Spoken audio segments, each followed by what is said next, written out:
Ecclesiastes 1. Solomon's personal experience. These are the words of the teacher, King David's son, who ruled in Jerusalem. Everything is meaningless. Everything is meaningless, says the teacher. Completely meaningless. What do people get for all their hard work under the sun? Generations come and generations go, but the earth never changes.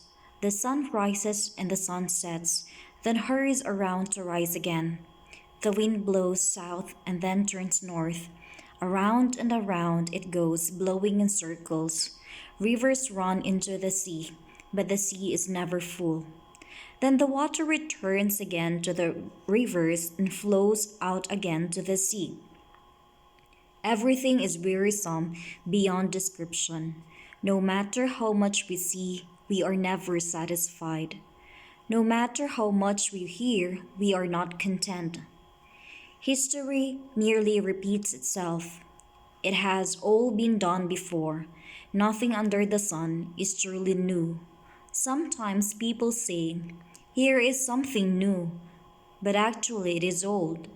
Nothing is ever truly new.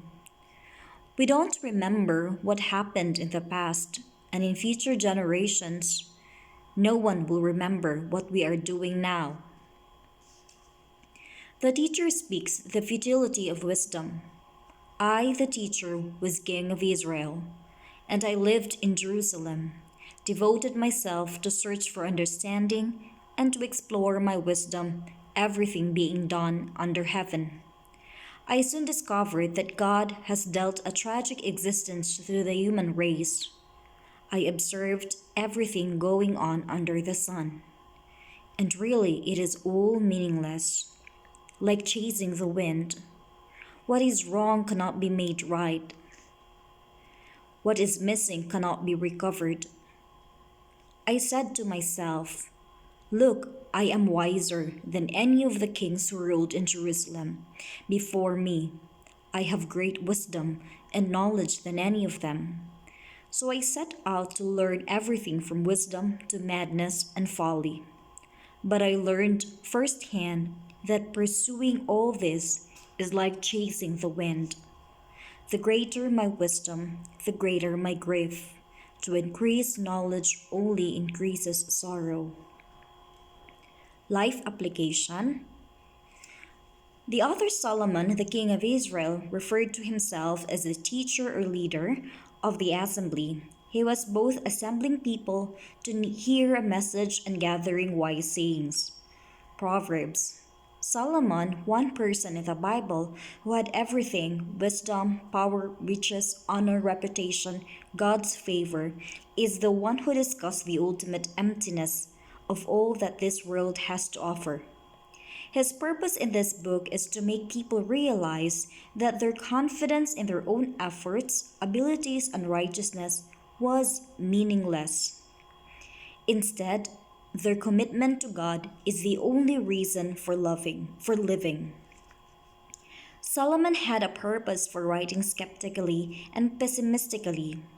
Near the end of his life, looking back on everything he had done, he saw that most of it seemed meaningless.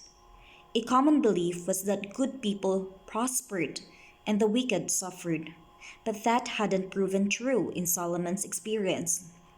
Solomon wrote this book after he had tried everything and achieved much, only to find that nothing apart from God made him happy. He wanted his readers to avoid these same senseless pursuits. If we try to find meaning in our accomplishments rather than in God, we will never be satisfied, and everything we pursue will become meaningless. Solomon's kingdom, Israel, was in its golden age, but Solomon wanted the people to understand that success and prosperity don't last long. All human accomplishments will one day disappear. We must keep this in mind in order to live wisely. If we don't, we will become either proud and self-sufficient when we succeed or sorely disappointed when we fail. Solomon's goal was to show that earthly possessions and accomplishments are ultimately meaningless. Only the pursuit of God brings real satisfaction.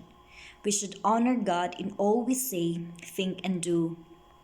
Many people feel restless and dissatisfied. They wonder, if I am in God's will, why am I so tired and unfulfilled?